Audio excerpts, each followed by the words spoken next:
well, if I have a question for you, and I don't know if there's an answer to this, so that's why I'm asking. Okay. At what point, and I understand why it's still a question now, but at what point is Marvin Harrison Jr. not going to be asked about his connection with Kyler Murray? You know what I mean? Yeah. Like, I don't feel like every major receiver on other teams gets this question as much as Marv does. I get why he's getting it now, obviously, after last season, and yesterday was the first game. But is this just going to be something that he's talking about his entire career, or does this go away if they just have a good year this year? Yeah, for me, I think at some point in time it is going to go away. And I would say it might even go away by Thanksgiving. Okay. I think, the sample size has got to be big enough where you can have a shred of credibility. And then I think you have to go out and you have to show that you can throw the ball down the field in particular. You can make those chunk throws.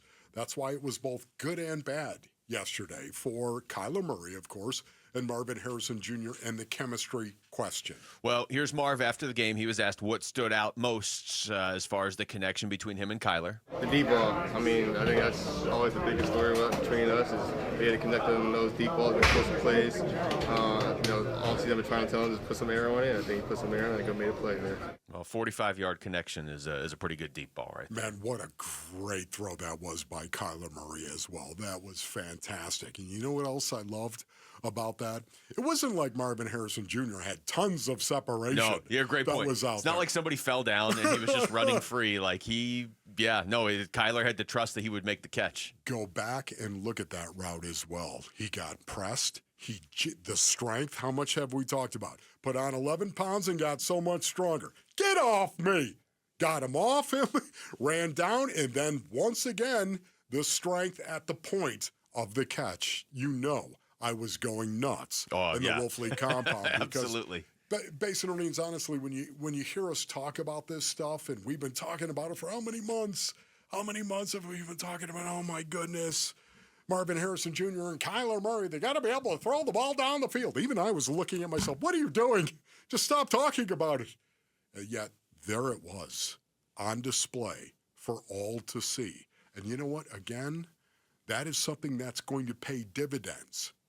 Not just what happened last week, but I'm talking about for weeks to come.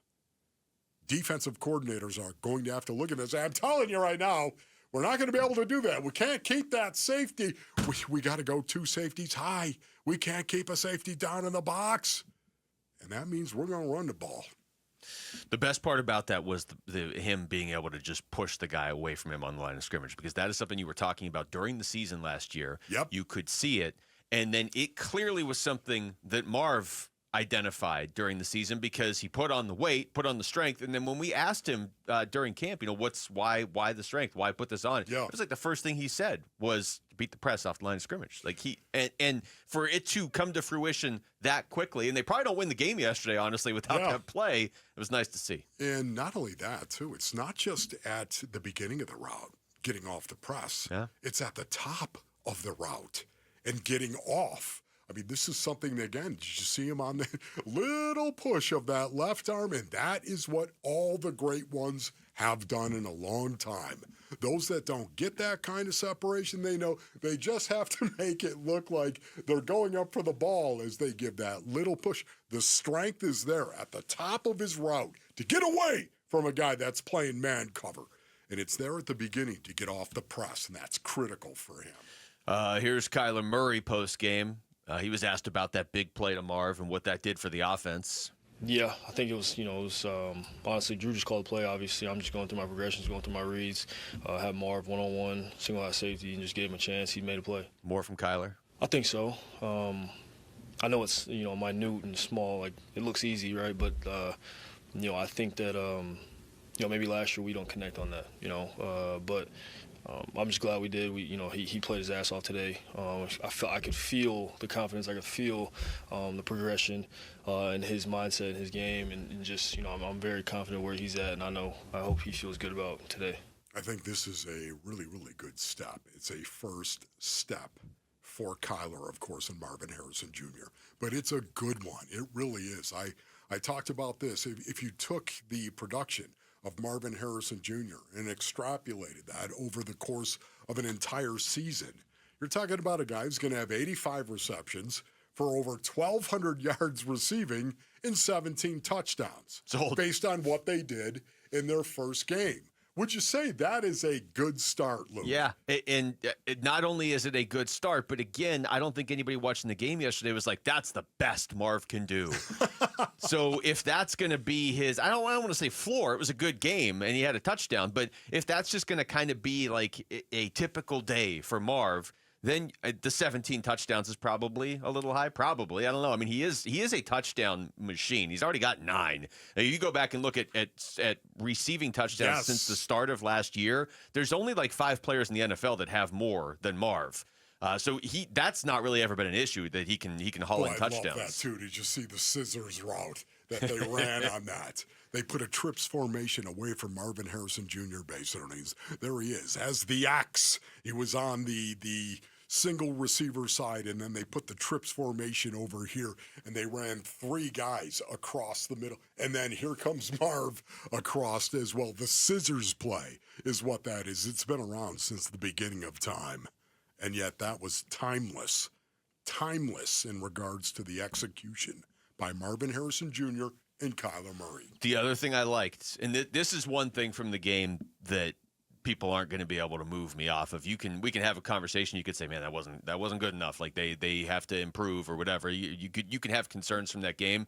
You're not going to move me off of Marv looked different and better. He just did. And the other stat, if you're looking for a stat, he was targeted 6 times. He had 5 catches. And the 6th one, that's on Kyler.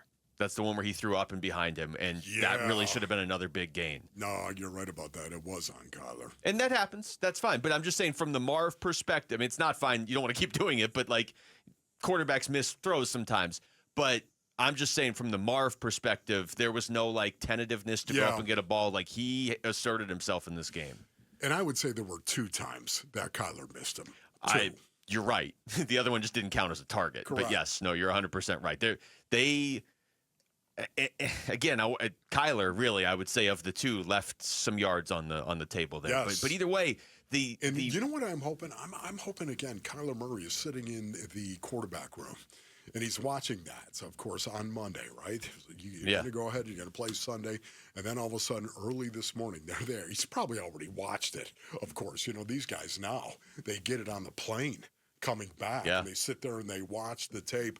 I hope he said to himself in his heart when it was just Kyler and, of course, looking at the play and said, I can do better, and I have to do better. Marv's had better games statistically, but I liked yesterday a lot because it wasn't like he had a big first quarter and then we never saw him again. Yeah. There was. We've seen games like that. We have, and he's got to keep doing it. I understand, but it was just I think anybody that watched the Cardinals closely last year and then watched that game yesterday was like, yeah, that's probably going to be him now most weeks. Like the Rams game last year. Remember, it was the second game of the year. Yeah. He just went off, and the Cardinals won by 31. But it was mostly all in about a 10-minute stretch, and then we kind of never saw him again. And that was great. I mean, you'd love to have a guy that can do that. But this yesterday was more like he's just going to be a consistent threat throughout the game, and that's good because the number 2 receiver spot right now is not at least did not produce in game 1. And a lot of that is on Kyler as well. The number 2 receiver. He's got to spread the ball. Okay. Thanks for watching Wolf and Luke. Tap to see more and click the button in the middle to subscribe to Arizona Sports.